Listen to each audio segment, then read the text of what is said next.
তারেক রহমান যদি ডানে যায়, ওয়াকারুজ্জামান বামে যায়। অর্থাৎ প্রধানমন্ত্রী ডানে গেলে ওয়াকারুজ্জামান বামে যায়, এক সীমারেখায় তারা থাকে না। এর আগে আমরা লক্ষ্য করেছি ডক্টর ইউনূস যখন সামনে আগান, ওয়াকারুজ্জামান পিছে যান।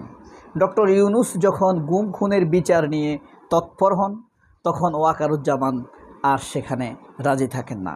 ডক্টর ইউনূস যখন আয়নাঘর দেখতে চান, তখন ওয়াকারুজ্জামান বলেন আয়নাঘর বলতে কিছু নেই।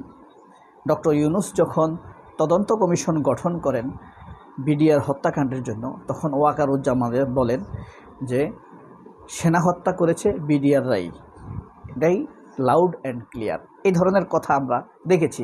কখনো তিনি দেশের নেতৃবৃন্দের সাথে একমত হন নাই। সম্প্রতি ওয়াকারুজ্জামান খুব প্রশংসিত যে সেনাবাহিনীর ভিতরে 4টি কোম্পানিকে তিনি হজরত ওমর, হজরত আবু বকর, হজরত ওসমান, হজরত আলী রাদিয়াল্লাহু তাআলা নামে এনেছেন। একটা কাজ করেছেন, এটা করে তিনি সারা বাংলাদেশের সেন্টিমেন্টকে মোটামুটিভাবে তার পক্ষে নিয়েছেন। তার আগে তিনি কিন্তু দাঁড়িয়ে রেখেছেন। এখন কথা হলো, এত কিছু যে করছেন তার পেছনের রহস্যটা কি? এই যে কোম্পানি কমান্ডারগুলো করছেন তিনি একের পর এক, এটা কি দেশের জন্য খুব ভালো করছেন? নাম দিয়ে আসলে খুব বেশি ভালো কিছু হয় না। যাক, এর মাঝখানে আমরা আসল কথায় যাওয়ার আগে নবনীতা চৌধুরীর একটা সংক্ষিপ্ত ভিডিওর কয়েক সেকেন্ড আমরা একটু শুনি। অনির্বাণের মতো সামরিক বাহিনীর একেবারে গৌরবের কেন্দ্র এই স্মৃতিসৌধটি নিভিয়ে দেওয়া হবে, আর সেনাপ্রধান জানবেন না, এটা হতেই পারে না। এবং তারাও বলেছেন যে এই যে এর পরপরই মে মাসের 22 তারিখে সেনাপ্রধান ওয়াকারুজ্জামান হজে গেলেন এবং হজ থেকে ফিরে তিনি তার রিটায়ারমেন্ট 2027-এর জুনে তিনি রিটায়ার করবেন, অবসরে যাবেন। তার 1 বছর আগে থেকে তিনি যে এই যে দাঁড়িয়ে রেখে প্রকাশ্যে আসা শুরু করলেন, এই সাবেক সামরিক বাহিনীর একেবারে গৌরবের কেন্দ্র এই স্মৃতিসৌধটি নিভিয়ে দেওয়া হবে, আর সেনাপ্রধান জানবেন না, এটা হতেই পারে না। শিখা অনির্বাণের মতো সামরিক বাহিনীর একেবারে গৌরবের কেন্দ্র এই শিখা অনির্বাণের মতো সামরিক বাহিনী। এই নবনীতা চৌধুরী শিখা অনির্বাণের কথা বলেছে। সেনাপ্রধান যে 4টি কোম্পানির কথা করেছেন, এটা ভারত নিয়ে খুব ভারতে আলোচনা হচ্ছে ওয়াকারুজ্জামানের সিদ্ধান্ত নিয়ে। এখন এই সিদ্ধান্তের লেজিটিমেসি নিয়ে নবনীতা তো প্রশ্ন করতে পারে না, এই কারণে সে আরেকটা নিয়ে আসছে, শিখা অনির্বাণ নিয়ে আসছে। শিখা অনির্বাণটা কি বলতে পারবেন আপনারা? এটা শেখ মুজিবুর রহমান এখানে দাঁড়ায় বক্তৃতা দিছে 7ই মার্চে, বুঝতে পারছেন? 7ই মার্চের বক্তৃতা দিছে, যেখানে শিখা অনির্বাণ চলে সরোয়ার দিতে। এই যে শিশু আপনার শিশু পার্কের পাশে মেন রাস্তার থেকে ওয়ালের ভিতরে ঢুকলেই সরোয়ার্দী ইঞ্জিনিয়ার্স ইনস্টিটিউটের এই পাশে গেট দিয়ে ঢুকলে দ্বিতীয় গেটে, এখানে দাঁড়ায় সে বক্তৃতা দিছে। এই কারণে শেখ হাসিনা 96 সালে ক্ষমতায় এসে এই স্তম্ভটি, সেখানে সারা জীবন আগুন জ্বলে। আমি জীবনে একবার গেছি, আমার এটা মনে উঠলে জাহান্নামের মতো লাগে, বিশ্বাস করেন। এই এখন যে মনে করছি আমার কাছে জাহান্নামের মতো লাগতেছে।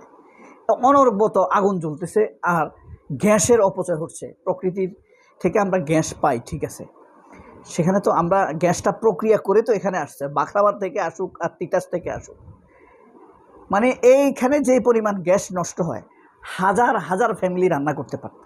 যাই হোক, এটা কারা জানি বন্ধ করে দিয়েছে, অথবা যান্ত্রিক ত্রুটির কারণেও বন্ধ হতে পারে।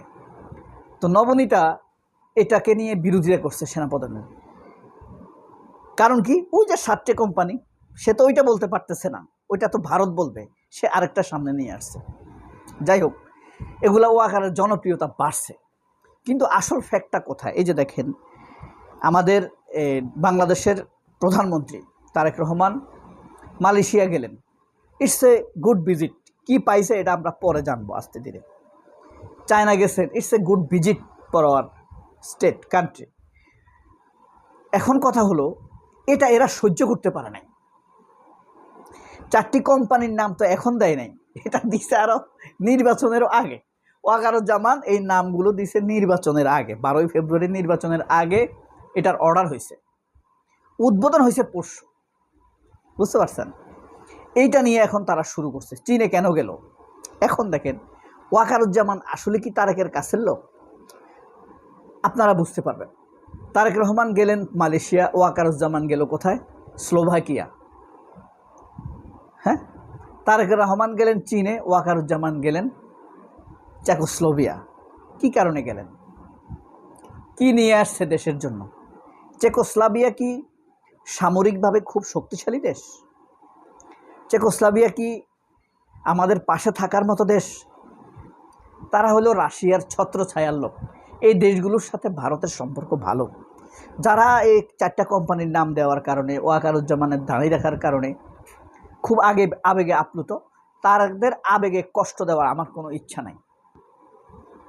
কিন্তু এখন আমাদের জাতিগতভাবে চ্যালেঞ্জ করার 2টি বিষয়, একটা হলো অর্থনীতি, আর একটা হলো আগ্রাসী সন্ত্রাসী রাষ্ট্র ভারত। এই চেকোস্লোভিয়া এবং স্লোভাকিয়া 2টা দেশে কিন্তু ভারত প্রভাবাধীন দেশ, রাশিয়া এবং ভারতের প্রভাবাধীন দেশ। এই দেশগুলোতে আওয়ামী লীগের টাকাওয়ালারা এখন পালায় আছে। আয়ারল্যান্ড, ফিনল্যান্ড, চেকোস্লোভিয়া, হ্যাঁ, তারপরে যুগোস্লাভিয়া, তারপরে আপনার এই স্লোভাকিয়া, এগুলোতে পালায় আছে। স্পেন, ঠিক আছে, স্পেনে না, সরি, স্পেন তো 25টার মধ্যে ইউরোপীয় ইউনিয়নে। এগুলা এদের এই তাহলে ওয়াকারুজ্জামান, তারেক রহমান গেল দেশের প্রতিরক্ষার জন্য চীনে, আর সে গেল ওইদিকে। তাহলে চীন কি আমাদের সামরিক প্রতিরক্ষা সেফটি দিবে? কারণ চীনের তো সন্দেহ জাগতে পারে, চীন যদি আমাদেরকে কোনো টেকনোলজি দেয় আন্তরিকভাবে, বন্ধু ভেবে, তাহলে এই সামরিক বাহিনী বা সেনাপ্রধান তো ভারতের হাতে তুলে দিবে। তখন আপনার তো বিশ্বস্ততা লাগবে, শুধু টাকা হইলে হবে না। আমরা চীনকে টাকা দিলেই হবে না, ঠিক আছে? চীন তাদের প্রযুক্তিটা নিরাপদ থাকবে। তুরস্ক অনেক দেশকে তাদের ড্রোন দেয় নাই, বাইরাক্তার ড্রোন আছে না তাদের, বিখ্যাত। তুরস্কের ড্রোন কিন্তু বিখ্যাত, দেয় নাই তুরস্ক, কারণ তারা ভারতের হাতে তুলে দিতে পারে।